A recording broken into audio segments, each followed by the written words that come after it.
So guys দেখো, এটা হচ্ছে কার্তিক পুজোর পরের দিনকে আমি রেডি হয়ে গেছি আর ব্রাহ্মণও চলে এসেছে। এখন পুজো হচ্ছে দেখো।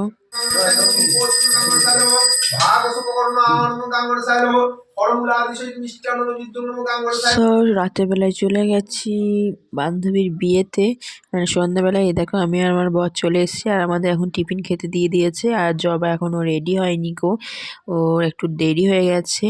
আর এইটা হচ্ছে ওদের বিয়ের লাইটের গেট। সো তারপরে খেয়ে নিলাম ফুচকা, অনেক কটা ফুচকা খেয়ে নিয়েছিলাম। আর তারপরে দেখো যাচ্ছি এখন দেখা করতে, তখন রেডি হচ্ছিল। ওর একজন মারা গেছে বরের বাড়িতে, তার জন্য একটু দেরি হয়ে গেছে। আর এই যে বিয়ের কনে। তারপর আর দেখো খেতে বসে গেছি, ওদের মেনু কার্ড। আর আমরা এখন খেতে বসে গেছি। খেয়ে দিয়ে চলে যাবো শ্বশুর বাড়ি। একবার বাড়িতে দেখা করে চলে গেছিলাম, ওখানে সোয়েটার রেখেছিলাম। আর গাড়িতে আসতে প্রচুর শীত করছিল। So tata.